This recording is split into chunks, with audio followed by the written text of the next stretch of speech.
E aí eu vou deixar aqui 5 dicas para você, que não são minhas, tá? É de uma psicóloga. Ela é incrível, ela criou uma teoria de 5 passos para a aceitação de uma mudança drástica. Ou seja, é importante quando a gente olha para um mercado supostamente ruim, prostituído, o que eu posso fazer para que esse mercado seja melhor, né? Você já parou para se questionar?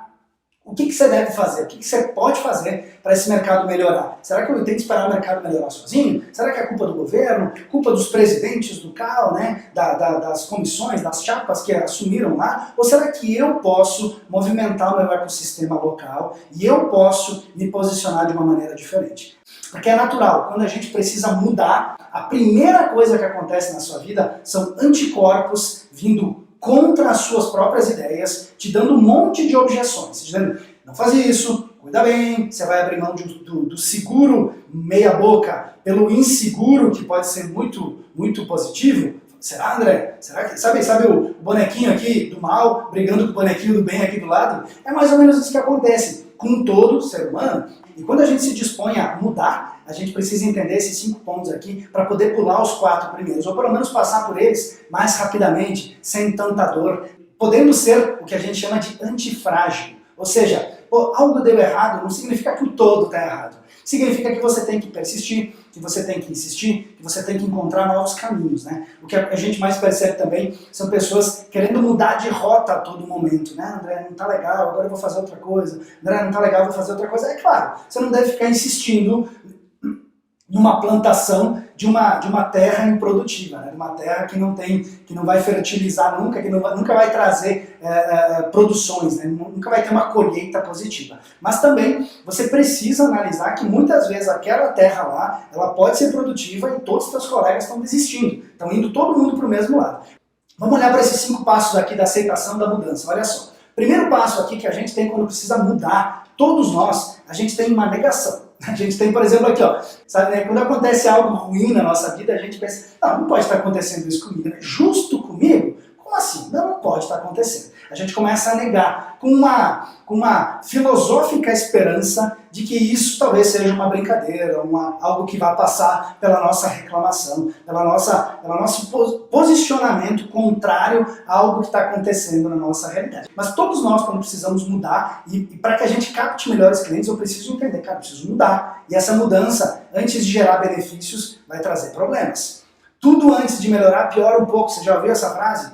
Tudo antes de melhorar piora um pouco. Porque é um momento de adaptação, é um momento que você sai da zoninha de conforto e entra numa zona de crescimento. Cara, eu tenho que crescer, e aí para crescer eu tenho que aprender, e para aprender eu tenho que pagar. Eu preciso pagar, eu tenho que ir para uma universidade, eu tenho que pagar para errar, né? Eu tenho que tentar um cliente, gastar meu tempo e dar tudo errado para aprender. Então essa é a zona do crescimento. Primeiro ponto é a negação. Segundo ponto é raiva que a gente tem, né? Interna muitas vezes, né? Alguns extravasam, a maioria guarda, né? Porque isso não é justo, né? A gente começa a ficar raivoso, né? Pô, esse mundo tá errado, né? Primeiro eu começo a ter uma negação, depois eu fico com raiva, né? Eu acho que eu tô certo e que o mundo está errado. Aí vem outra frase, né? Certo eu, errado o mundo? Veja bem, né? Eu acho que não é por aí, né? Sempre que a gente se coloca nessa posição, fatalmente a gente perde essa batalha, né? Terceiro ponto é uma negociação, né? Eu vou te dar um exemplo aqui, quando você está em um mercado que é extremamente... Eu já tive na frente de clientes, vou te dar um exemplo aqui. Eu já tive na frente de clientes que quando eu passei a minha precificação do meu trabalho para eles, eles disseram, André, vou ser honesto contigo, eu tenho um orçamento pela metade do preço. Eles já me disseram, de fato. Me lembro do Nelson, um cliente meu, chegou para mim e disse, André, eu tenho um orçamento pela metade do preço. Aí, na esperança de que eu fosse dizer, tá, eu faço pela metade também. Naquele momento eu entendi que não valeria a pena, fiz lá meus cálculos, não tinha como chegar, né? Mas aí é um ponto que eu parei para pensar, cara, me deixa mostrar meu potencial, né? Eu fico com aquela esperança de que eu argumentando, eu entregando, mostrando isso, a pessoa vai se sensibilizar e vai dizer, não, André, tudo bem, eu pago o dobro, porque você é um cara muito melhor. Né? Apesar de me conhecer, ele correu lá para o outro, faz parte do jogo. E naquele momento eu não tive reação, eu não tive um plano claro, eu só tinha um objetivo, que ficou como um desejo frustrado, que eu estou contando para vocês agora. Esse cara pegou, foi embora, eu perdi o cliente e eu me ferrei. Nunca mais esse cara voltou a trabalhar comigo. E aí é um ponto que a gente começa a negociar com a gente, e se esse movimento de negociação for lento, a gente se ferra, porque o mercado é mais rápido, né? A concorrência é mais rápida, quem tem um custo menor chega antes que você e consegue entregar mais resultados. O quarto ponto, que é o que a gente quer que você pule também, mas que faz parte de um início da transformação, é aquele momento de quase depressão, né? Que a gente fica triste e diz, cara, por que eu vou me preocupar com esse mercado? Por que eu vou querer insistir na arquitetura e no design? Não tá, o mercado é mais forte do que eu, né? Mas entra aqui um ponto, uma pimentinha importante, que você começa, de um certo modo, a dizer, tá, mas peraí, então, por que eu vou me preocupar? Vou ter que fazer alguma coisa para mudar essa história. Para chegar no quinto ponto. E o que eu mais quero é que você passe pelos 4 pontos mais rapidamente, para chegar no quinto, que é a aceitação. E aí é o momento que, por exemplo, ao falar de captação de clientes no mundo online,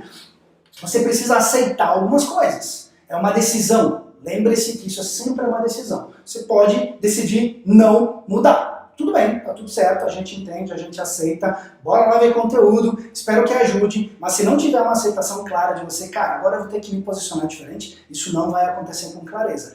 Porque você precisa, de fato, no mundo online, enxergar pontos e capacidades diferentes de conhecer melhor as pessoas antes de fechar um contrato com ela. Essa é a enorme diferença. Para pensar comigo. Uma loja de eletrodomésticos antes de algum e-commerce existir. Como que ela vendia um eletrodoméstico? O cliente chegava até ela, certo? Mas muitas vezes ela fazia uma campanha de rádio, panfletagem, de jornal, de revista, e as pessoas até vinham. Mas essa empresa tinha pouco domínio sobre aquelas pessoas. Naquela época, as pessoas chegavam até o produtor, né, ou o vendedor de quem produzia. Hoje, quem produz, e nós produzimos, conhecimento intelectual, nós materializamos em forma de arquitetura e design realizações de desejos. Esse momento, né, esse momento que a gente vive agora exige que a gente se disponha a buscar as pessoas. Porque se a gente esperar de braços cruzados, esperando que alguém bata na nossa porta, na porta dos nossos negócios, acredite, você vai ter grandes dificuldades no futuro muito breve. Eu vou te dizer o porquê. Olha só, 2 bilhões de pessoas no mundo fazem parte da geração Z, que ainda não são público ativo para arquitetura e design, mas estão entrando. E esses caras da geração Z têm lá seus 20 anos, gente. Nasceram com o celular na mão, nasceram com internet. O problema deles é não ter internet. O problema da minha geração era não ter energia. Cara, essa galera mais nova, o problema não é faltar energia, é faltar internet. Tira o celular na mão, desliga o Wi-Fi para ver o que acontece. Você sabe, né? É aquele papo clichê que a gente sabe, mas tem que entender que é clichê porque é real. É clichê porque realmente existe. Essa galera, muito em breve, vai consumir arquitetura e design.